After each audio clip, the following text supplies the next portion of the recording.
Right sir. ఇక జూబ్లీహిల్స్ ఉప ఎన్నికలో భారతీయ జనతా పార్టీ పరిస్థితి ఏంటి అనే అంశం మీద 2 రోజుల క్రితం మీరు మాట్లాడారు కదా సార్. కింగ్ కాదు కింగ్ మేకర్ అవుతుంది అని చెప్పేసి. కింగ్ మేకర్ కాదు కింగ్ అవుతుంది భారతీయ జనతా పార్టీ జూబ్లీహిల్స్ ఉప ఎన్నికలో ఖచ్చితంగా విజయం సాధిస్తుంది అంటూ ఉన్నారు సార్ కిషన్ రెడ్డి. బీజేపీనే కింగ్, త్రిముఖ పోటీలో ఖచ్చితంగా గెలుస్తాము అని చెప్పి ధీమా వ్యక్తం చేస్తూ ఉన్నారు కిషన్ రెడ్డి. సార్, జూబ్లీహిల్స్ ఉప ఎన్నిక ఏ పార్టీకి అసలు పరీక్ష ఎదురవుతుంది సార్ ఈ ఉప ఎన్నికలో? అంటే ఏ ఎన్నికైనా ప్రతి పార్టీకి పరీక్ష ఉంటుంది. ఎందుకంటే ఇప్పుడు ఉదాహరణకు కాంగ్రెస్ పార్టీ అధికారంలో ఉంది. వాస్తవంగా ఇది కాంగ్రెస్ సీట్ కాదు. 2023లో గెలవలేదు, అంతకు ముందు కూడా గెలవలేదు. అందువల్ల ఇదేమి కాంగ్రెస్ సీట్ కాదు. అందువల్ల కాంగ్రెస్ పార్టీ రేపు ఓడినా సమర్థించుకోవటానికి ఉన్న అవకాశం ఏంటంటే ఇది మా సీటే కాదు, సిట్టింగ్ సీటు బీఆర్ఎస్ది. అందులో బీఆర్ఎస్ ఎమ్మెల్యే లేని నేపథ్యంలో జరుగుతున్నటువంటి ఎన్నిక గనక ఆ సింపతి ఫ్యాక్టర్ కూడా ఉంది అని వాళ్ళు క్లెయిమ్ చేసుకోవచ్చు. బట్ స్టిల్ అధికారంలో కాంగ్రెస్ ఉంది. సో ఇక్కడ స్థానిక అంశాలతో పాటు కాంగ్రెస్ పార్టీ ప్రభుత్వం పైన ప్రజల్లో వ్యక్తమయ్యే సంతృప్త అసంతృప్త స్థాయి కూడా జూబ్లీహిల్స్ ఫలితంపై ప్రభావాన్ని చూపక తప్పదు. అందువల్ల ఖచ్చితంగా కాంగ్రెస్ పార్టీ అధికారంలో ఉండడం వల్ల ప్రెస్టీజియస్గా మారిపోయింది. నిజంగా చెప్పాలంటే కాంగ్రెస్ పార్టీకి స్టేక్స్ ఉన్న సీట్ ఏం కాదు, వాళ్ళు గెలిచిన సీట్ కాదు. కానీ ఒకటి మాత్రం నిజం, హైదరాబాద్లో కాంగ్రెస్ 2023లో బెటర్ పర్ఫామ్ చేయకపోయినా రిలేటివ్లీ జూబ్లీహిల్స్ సీట్లో బెటర్ పర్ఫామ్ చేసింది. అంటే ఓడిపోయినా కూడా తక్కువ మార్జిన్తో ఓడిపోయారు. అందువల్ల కష్టపడితే గెలిచే అవకాశం ఉంటుంది కనుక, రాష్ట్రంలో అధికారంలో ఉన్నారు కనుక బీఆర్ఎస్ సిట్టింగ్ సీటు గెలుచుకున్నాం అనేటువంటి పొలిటికల్ క్రెడిట్ చాలా ఎక్కువ కనుక కాంగ్రెస్ సర్వశక్తులు ఒడ్డుతోంది. సో మనకు కానీ తెలంగాణలో మనకు స్థూలంగా ఓటింగ్ ప్రక్రియ చూస్తే కాంగ్రెస్ 2023లో గెలిచిన కాంగ్రెస్ వచ్చిన ఓటింగ్ 40% అరౌండ్. 2024 లోక్సభ ఎలక్షన్స్లో కూడా కాంగ్రెస్ ఓటింగ్ అదే 40%. కానీ 2023లో పారుచింది. 2024లో బీజేపీతో సమానంగా 8 సీట్లు గెలుచుకున్నారు. ఏంటి తేడా? తేడా ఒకటే, మీకు త్రిముఖ పోటీ అనేది ఇక్కడ డైమెన్షన్. త్రిముఖ పోటీలో మీరు ఓటింగ్ చూడండి. 2023 అసెంబ్లీ ఎలక్షన్లో 37% బీఆర్ఎస్కి వచ్చింది, 14% బీజేపీకి వచ్చింది. ఈ రెండు పార్టీలకు కలిపితే 51% ఉంది. కాంగ్రెస్కు 40% ఉంది. ఆ రెండు పార్టీలకు కలవలేదు కనుక కాంగ్రెస్కి అడ్వాంటేజ్ అయ్యి అధికారంలోకి వచ్చింది. మీకు 2024 లోక్సభ ఎలక్షన్ తీయండి, కాంగ్రెస్కి అదే 40% నిలబడింది. మీకు 35% బీజేపీకి వచ్చింది, 17% బీఆర్ఎస్కి వచ్చింది.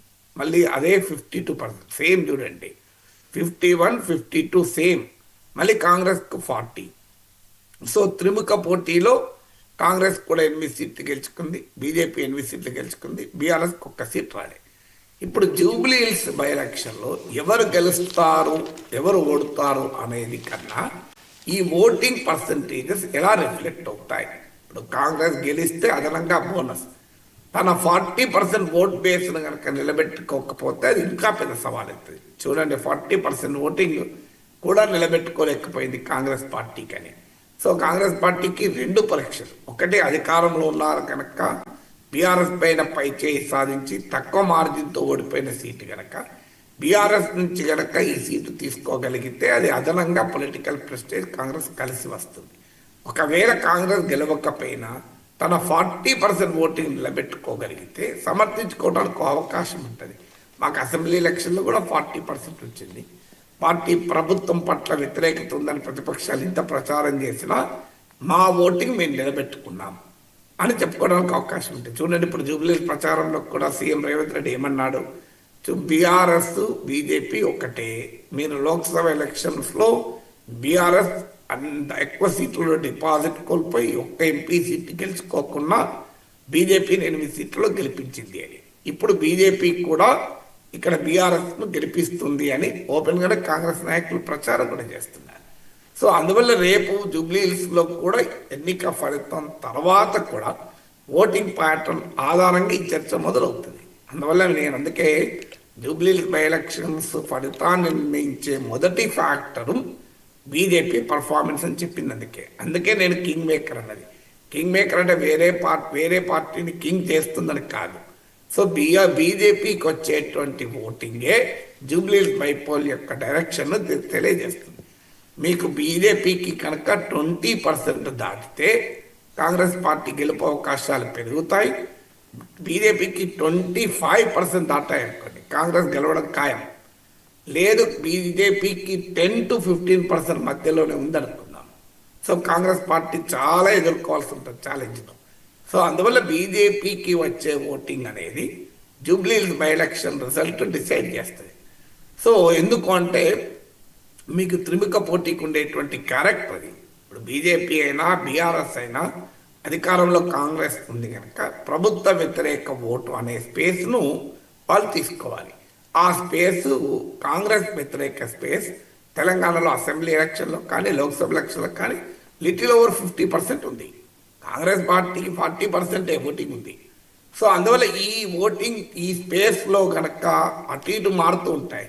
సో ఆ కాంగ్రెస్ వ్యతిరేక స్పేస్ లిటిల్ ఓవర్ 50%ను ఏకోన్ముఖంగా పడింది అనుకోండి, కాంగ్రెస్కి అనివార్యంగా ఛాలెంజ్ వస్తుంది. అది డివైడ్ అయింది అనుకోండి, కాంగ్రెస్కి అడ్వాంటేజ్ ఉంటుంది. జరిగింది అదే అసెంబ్లీ ఎలక్షన్స్లోనైనా లోక్సభ ఎలక్షన్లోనే జరిగింది అదే. అందువల్ల జూబ్లీహిల్స్లో కూడా బీజేపీకి వచ్చే ఓటింగ్ కీలకం. కానీ అందువల్ల కాంగ్రెస్ పార్టీ ఇప్పుడు ఛాలెంజ్ తన 40% ఓటింగ్ నిలబెట్టుకోవడం కూడా ఒక పరీక్ష. నిలబెట్టుకుంటే ఒక సమర్థన ఉంటుంది. మాకు ప్రభుత్వ వ్యతిరేకత ఉంటే అదే 40% ఓటింగ్ ఎలా వచ్చింది అని. బట్ అయినా అది అసెంబ్లీ ఎలక్షన్స్లో స్టేట్ వైడ్ ఓటింగ్, ఇదో మా constituency divide. At least last time వచ్చిన ఓటింగ్ నిలబెట్టుకున్న ఆ పర్సంటేజ్ ఓటింగ్ కాంగ్రెస్ పార్టీకి అదొక పరీక్ష. ఇక బీఆర్ఎస్కి ఏంటంటే సిట్టింగ్ సీట్. ఈ సిట్టింగ్ సీట్లోనే ఓడిపోతే ఆల్రెడీ 10 మంది ఎమ్మెల్యేలు పార్టీ నుంచి వెళ్ళిపోయారు. సికింద్రాబాద్ కంటోన్మెంట్ గెలుచుకోలేకపోయారు. రేపు జిహెచ్ఎంసీ ఎన్నికలు ఉన్నాయి. హైదరాబాద్ మా అడ్డార్ బీఆర్ఎస్ 2023 ఎన్నికల తర్వాత కూడా తన ఫలితాల ఆధారంగా చెప్తూ వచ్చింది. సో అందువల్ల బీఆర్ఎస్కు ఉన్న ఛాలెంజ్ ఏంటంటే సిట్టింగ్ సీటు పోగొట్టుకుంటే అది బీఆర్ఎస్ పైన తీవ్రమైన ప్రభావం పడుతుంది. అందులో అపోజిషన్ స్పేస్లో బీఆర్ఎస్ కనుక ఓడిపోతే బీజేపీకి అప్పర్ హ్యాండ్ వస్తుంది. సో బీజేపీకి ఎక్కువ ఓట్లు రావాలని లేదు. వాస్తవంగా సెకండ్ ప్లేస్లో బీజేపీ ఉంటే ఇంకా ఎక్కువ ఉంటాయి. అది లేకపోయినా కూడా బీఆర్ఎస్ కనుక దెబ్బతింటే అపోజిషన్ స్పేస్లో బీజేపీ దూసుకురావటానికి అవకాశం ఉంటుంది. అందువల్ల ఆ అపోజిషన్ స్పేస్లో తన ఆధిపత్యాన్ని నిలుపుకోవాలంటే కూడా బీఆర్ఎస్ ఈ సీట్లు పెట్టుకోవాలి. ఇప్పుడు చూడండి, మీరు అసెంబ్లీ ఎలక్షన్స్లో అపోజిషన్ స్పేస్లో బీఆర్ఎస్ డామినేట్ చేసింది. లోక్సభ ఎలక్షన్స్ వచ్చారు బీజేపీ డామినేట్ చేసింది. దాంతో బీఆర్ఎస్కి ఒక్క ఎంపీ సీట్ రాలే, బీజేపీకి 8 సీట్లు వచ్చాయి, 8 సీట్స్ వచ్చాయి.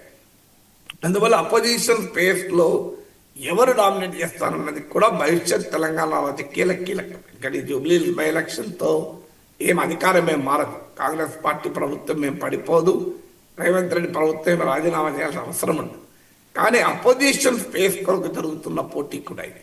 అందువల్ల బీఆర్ఎస్ తన ఆధిక్యత నిలుపుకోకపోతే లోక్సభ ఎన్నికల అనుభవం వస్తుంది. ఫ్యూచర్లో తెలంగాణ రాజకీయాల్లో బలమైన శక్తిగా బీజేపీ ఎదగటానికి కారణమవుతుంది, బీఆర్ఎస్ బలహీనపడటానికి కారణమవుతుంది. ఇక బీజేపీ కనుక డిస్టెంట్ థర్డ్గా ఉండి కనీసం ఒకటి ఇవ్వలేదు అనుకోండి, ఇక అపోజిషన్ స్పేస్లో బీజేపీ ఇప్పటిదాకా చెప్తున్న కహాని నిజం కాదు. సో మేమే నెక్స్ట్ టైం అధికారంలోకి వచ్చేది, మాదే ప్రధాన పార్టీ, కాంగ్రెస్లో ఓడించగలిగేది మేమే అని చెప్తున్న బీజేపీ వాదన తప్పని తెలుస్తుంది. అందువల్ల ఇతర పార్టీల నుంచి బీజేపీలోకి వచ్చిన పెద్దవాళ్ళు కూడా బీజేపీని విడిపోయే అవకాశం ఉంటుంది. నేను పేర్లు చెప్తే బాగుండదు, కానీ బీఆర్ఎస్ నుంచి వచ్చిన వాళ్ళు మళ్ళీ బీఆర్ఎస్కు, కాంగ్రెస్ నుంచి వచ్చిన వాళ్ళు మళ్ళీ కాంగ్రెస్కు పోయినా ఆశ్చర్యపడాల్సింది లేదు. ఎందుకంటే ఇక బీజేపీ రాష్ట్రంలో పుంజుకోదు అనే భావన కలిగింది. ఎందుకంటే హైదరాబాద్లోనే పుంజుకోకపోతే ఇంకెక్కడ పుంజుకుంటుంది అనే క్వశ్చన్ వస్తుంది. అందువల్ల జిహెచ్ఎంసీ ఎన్నికలకు కూడా ఇది ఒక ప్రధాన అంశం అవుతుంది మీకు. అందువల్ల బీజేపీ కూడా అపోజిషన్ స్పేస్లో స్టిల్ తాను ఒక మేజర్ ప్లేయర్గా ఉండాలి అంటే సెకండ్ ప్లేస్ రావడం తర్వాత సంగతి. By all indication second place వచ్చే ప్రసక్తే లేదు. మీరు ఎలక్షన్ రిజల్ట్ తర్వాత చూస్తారు. ఇప్పుడున్న సర్వేల ఆధారంగా నేను చెప్తున్నాను, unless a miracle takes place. Kishan Reddy అయితే గెలుస్తారని చెప్తున్నాడు. ప్రతి పార్టీకి ఆ ధీమా ఉండడంలో తప్పలేదు, దేర్ నథింగ్ రాంగ్.